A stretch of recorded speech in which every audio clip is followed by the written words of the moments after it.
With me today is TJ Ewing, Certified Energy Auditor, and he's going to tell us a little bit about how efficient this home and the conventional home really is, and some ideas on what we can do to improve that. Mike, how are you? TJ, how are you? Good. Thanks. And yourself? Thanks for coming. TJ, conventional system, forced air. This particular furnace happens to be 90% efficiency. Most people will think, oh, my house is 90% efficient then. Is that true? Most likely not. It does start here. I think this is actually a 95% sealed combustion unit, which is a highly efficient HVAC unit. But this is only the center point of the system that heats your home or cools your home. And from there, it's just one part of the system that is part of the whole overall house. It's many systems put together. The 95% efficiency is really only what the combustion efficiency of the fuel that we're burning is at 95%. So 95% of the energy of the fuel coming in this case natural gas, is going to be converted into heat energy for us to distribute through the house. Distribute through the house is where we can start to get some of the losses, and our efficiency from that 95 ends up going down. Okay. Well, let's talk about where we can experience some losses then. Here we've got some conventional galvanized ductwork. Are we losing anything there? Yes, actually, we're a couple things. This is actually a conditioned space. So, but if this was not a conditioned space in this basement, which many basements aren't so conditioned, we have uninsulated ducts. So if this was going through unconditioned space, say a crawl space, we would be losing a lot through the minimal R value that a ductwork has. Also, these ducts are not sealed. So as soon as we start leaving the box and going up to our ductwork all the way through to our supplies, up to 30% energy losses can happen through unsealed ductwork. Now, I know when we build houses and we install this typical ductwork here, all the seams they're kind of like a tongue and groove system, but they're loose because to allow for contraction and expansion of heat and cold. So we must be losing efficiency through those as well. Ideally, ideally would like to see just a mastic put on here that would allow any air infiltration spots that tend to creep in, even though these are tongue and grooved and in here tight, just to get any spots that may shift over time or open up, since you are allowing space for movement, where leakage could happen. A lot of times also down here, I was looking at some spaces here, we got some leakage areas that could happen here, and it just adds up over the length of the run. Another thing I see, we talked about our returns. A lot of times returns are panned into floor joists, as we have here. That also provides an area where there's a lot of the potential for leakage. The actual underline of the pan there isn't always sealed very well. A lot of times it's just sort of stapled on, and there's a lot of air gaps. And this is something that actually, as code evolves, is something that is going to be changing, and panning in the future for the returns is going to have to be hard ducted. Well, maybe visually you could give us an example. I know you brought your infrared camera with you. Can you explain how that works and maybe illustrate for us where you're seeing some loss in efficiencies or heat? You want it with the heat, the HVAC system? Sure. Well, an thermal infrared camera is a tool that we use in energy auditing that will essentially take surface temperatures of objects and convert them into a color pattern that we can actually interpret and see visually. Infrared is invisible to us with our eyes, but this converts that infrared heat into a visual pattern. And so we can go through either a mechanical system or walls or systems of the home and look at what the surface temperatures are going on. A lot of times surface temperatures will also then tell us what's going on underneath the surface based on the thermal patterns that are happening. And so this is a tool that most energy auditors will use to look for insulation gaps, moisture problems, heat loss, air infiltration. And so typically what we would look for, say in a ductwork, if we were doing a duct blaster test where we would actually put in pressurized air into the system and look for leakage spots, we could, in theory, use an infrared camera to go around and see where the infiltration is coming out, because the air would be shooting out the gap areas. We'd be able to shoot it, and the difference of temperature differences from those wisps coming out, we'd be able to detect with the thermal camera. and then identify and potentially rectify them.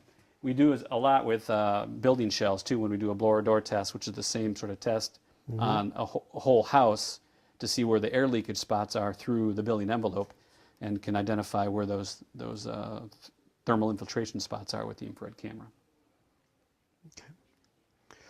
What would you suggest to the owner who's building a home in terms of some things that they can do other than using the mastic on the seams and such, but in general to help make the home a little bit more energy efficient under new construction?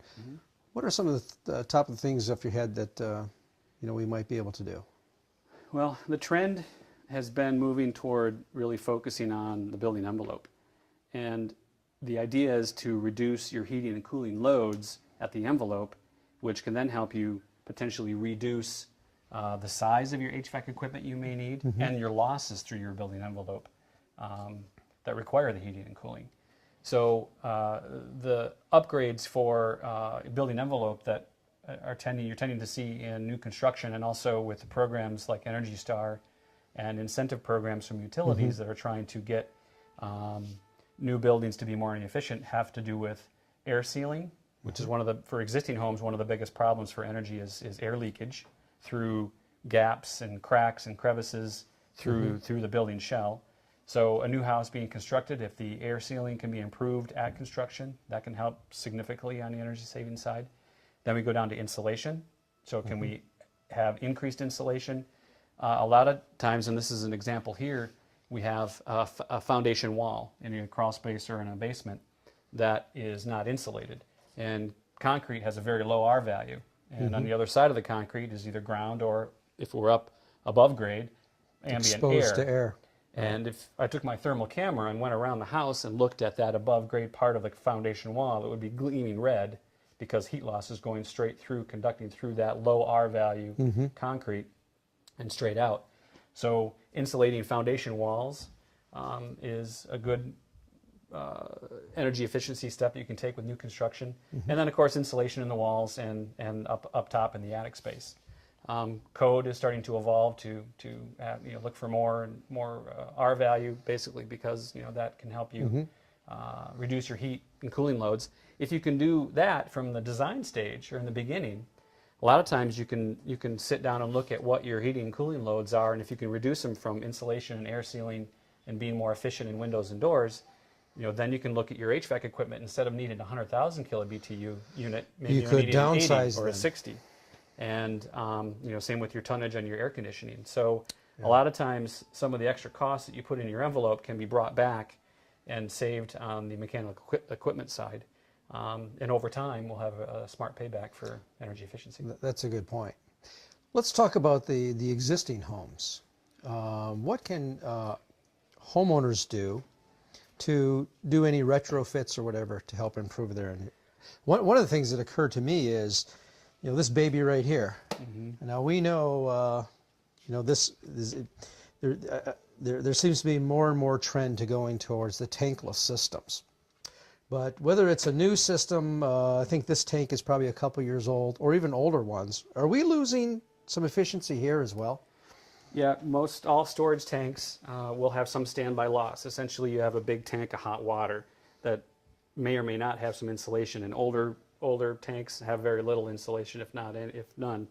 This will have some insulation, but even with insulation, there'll be some standby loss.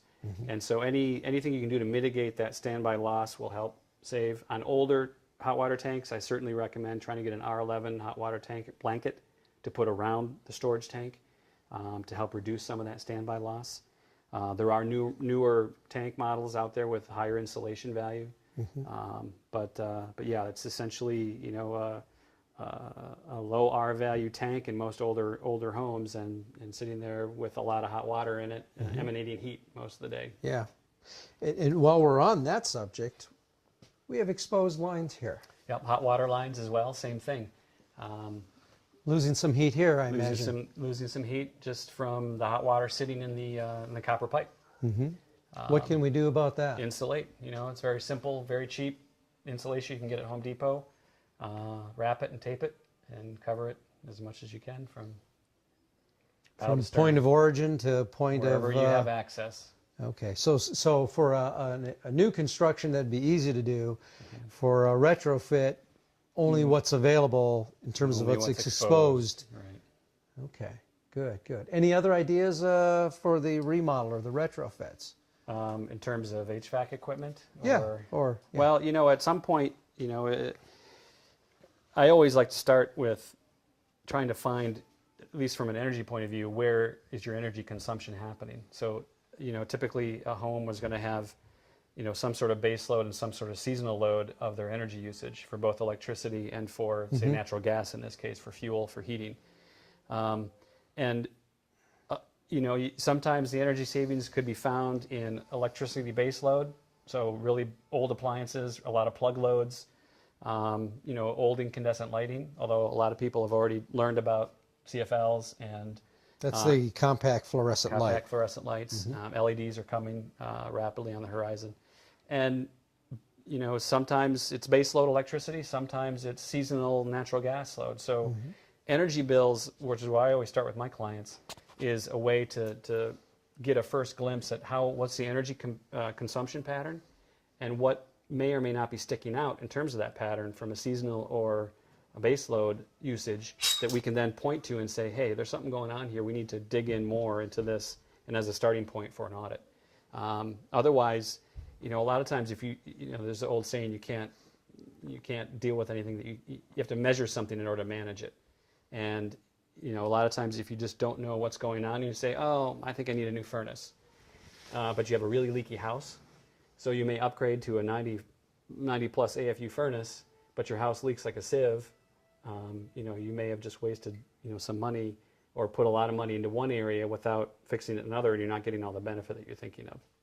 So a lot of it is getting the right information to know what the first steps are to take in order to save energy. So since the home is usually our largest investment, in order to wisely take care of that investment, we should be calling someone like you to be able to do an audit and to create some type of baseline then of what's efficient, what's not, and what we can do to improve upon that then, correct? That's what I do, and that's what you'll see a lot of incentive programs, including the government programs like Energy Star, DTE and Consumers, TCLP, Cherryland all have energy optimization programs now mandated by the state that does provide incentives for people to look at their energy usage and try to figure out where they can save energy.